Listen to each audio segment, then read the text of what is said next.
Welcome to another DK Custom Products video. My name's Kevin. This is Dwayne behind the camera. There he is. And today we're doing a leak down test on this Milwaukee 8 114. The purpose of a leak down test is to see if your valves, exhaust or intake are leaking, or if your rings are letting too much air past them on the compression stroke. This is something you want to do before you buy a used bike to make sure it's not been heat damaged. This is also something you want to do if you feel like you've lost any power of your own on your own bike due to some heat damage.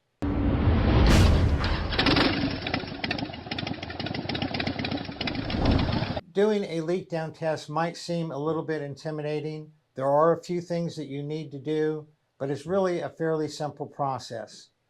You need a compressor that will hold 100 psi or more. You need to have hoses that will hook up to a leak down tester without leaking. You don't want any leaks in any of your hoses.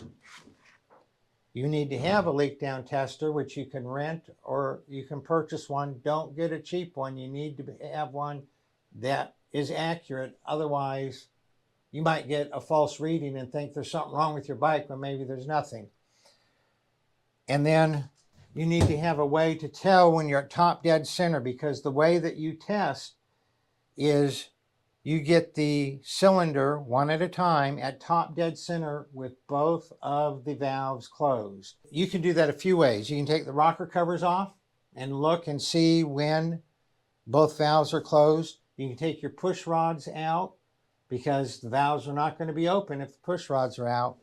What I do is I just put this in here, and as you turn the rear wheel, you see when it gets to the top. And when it's at the top, it's either on the compression stroke or it's not. And when you hook up the hose to it and hook up the tester to it, either all the air will come out because one of your valves are open, or all the air won't come out because you are at the place you want to be. So I put this in here, and as the rear tire gets rotated, this stick will come up or down. Obviously, don't put anything metal in here. Don't use a screwdriver. That's why I'm using a chopstick, because it's not going to damage anything. And you get this at the top, and once you have everything hooked up, you're going to be looking for air leaking out of the exhaust, air leaking out of the intake, or air leaking out of your oil fill spout. So you take your cap off so you can see if there's air coming out of there. If there's air coming out of the oil fill spout, that's because it's leaking past the rings into the crankcase and into the oil tank. If it's leaking out of the intake, out of your air cleaner, you have an intake valve leaking. If it's leaking out of your exhaust, you have an exhaust valve leaking. So that's what we're going to do today, and we'll see what we get. So we have those out, and I have a chopstick here. You don't want to use anything metal. So this is how we can tell. That's on the piston. And then what we want to see, we want that piston be at top dead center with both the valves closed. I'm not going to take the rocker covers off, so I know I'm going to get this as high as possible by rotating the tires with it in gear. And then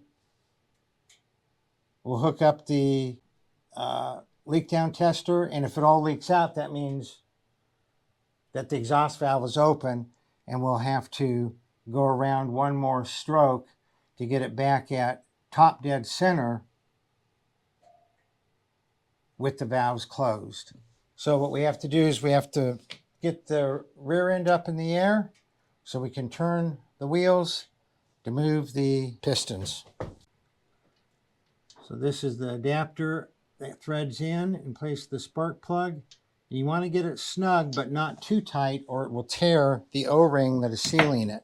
All these are sealed with O-rings. There's an O-ring there, and then this screws into here and just seals with the O-ring. It does not need to be tight, overly tight, or you'll cut the O-ring. We have this connected to the compressor. You cannot have any leaks because you have to have stable air pressure. And we want to get this needle right on the 0. So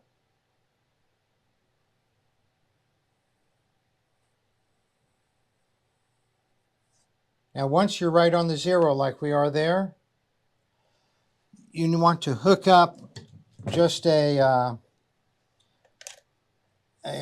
way to blow off some pressure and see if it always comes back to the 0.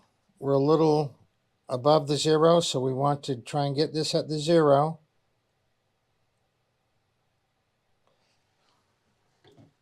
And then we just blow off some air.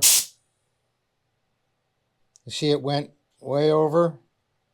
And now we're back at the 0. Let's just do this a couple times. Okay, it's coming back to the 0 every time. So now what we can do is hook it up to the hose that we already have in here. You have to hold the brake when you do this, because you can't, if the engine turns over, it's going to lose air pressure from the engine moving. So Dwayne is going to stand on the brake so that those rear tires don't move at all, so the engine doesn't move, and we can get a reading. So we're going to go ahead and hook this up. Okay, so you can see right now on the rear cylinder, we're right at 10%. So this is 9-10% loss on leak down, which you want to, on a new bike, you want to be at 2 or 3, never more than 5. And we're right around 9 or 10. So what you want to do whenever you're doing a leak down is go, where is the air leaking? You listen at the mufflers, you listen at the intake, so you see if it's coming out of the intake valve leaking or the exhaust valve leaking. And the other place is it leaking past the rings and creating crankcase pressure. And you can hear, we've listened to all 3 spots, and you can hear the air coming out of the oil tank. There's some air leaking past the rings and creating that crankcase pressure.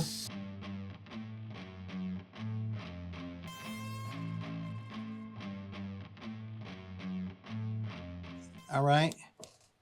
All right. All right. Up, go the other way just a little. Okay, we're at top dead center. Whether we're on the compression stroke, the exhaust stroke, we don't know. The only way we can know is to take the rocker covers off or the push rods out, or we'll just hook it up and see if it doesn't hold any air. Then we know that the exhaust valve is open. The gauge is in the picture. It's on 0. We hit it a couple times, make sure it goes back to 0. And it is. So now we take this out and we hold the rear brake so that the tire doesn't spin, so the engine doesn't spin, and we see what kind of reading we get. So it's at 9%, just like the rear cylinder. Front and rear cylinder exactly the same at 9%, which for how hard I've ridden this bike and for the fact that I did a lot of heat testing on it before I put the cooling strategies on, so I had to run it hotter than I would have ever liked just for testing. And you can see I'm holding steady right at 9%. And the air that is leaking out is also from the crank, so it's leaking past the rings. I don't have anything of significance leaking past the intake valve or exhaust valves. We can't hear anything. So I do have leakage past the rings, which is not what you want to see on a brand new bike, but it's certainly okay.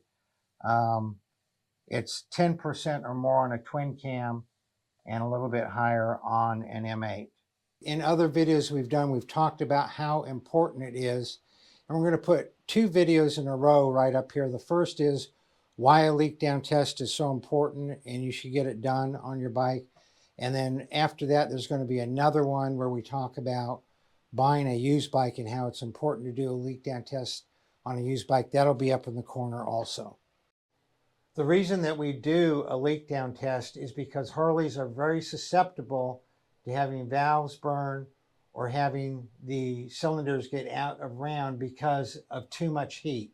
And no secret, Harleys experience too much heat for their own good.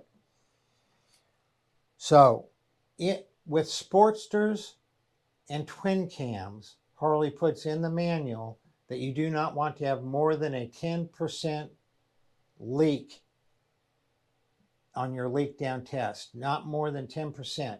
If there's more than 10% and you're under warranty on a Sportster and a twin cam, they will rebuild your top end, whether it's valves, rings, whatever, cylinders, they'll rebuild it under warranty because over 10% is not acceptable. They had so many warranty claims that now in the M8 manual, it says that anything up to 25% is okay. And if it's over 25%, it warrants further inspection. So they gave themselves a huge out on the warranty on an M8, and this is an M8. But the fact of the matter is there's not an engine builder out there that would say that his job was done correctly if he had leak down of more than 5%. Ideally, you want to see 2 to 3% leak down on a new engine. So what we saw in this was fluctuating between 9 and 10% leak down, which if it was on a twin cam or Evolution on a Sportster, you'd be right at the point where you'd be able to get some warranty work done. But the M8s are looser tolerances on the cylinders, and indeed that is where we are getting our leak. We're not getting any leaks from the valves.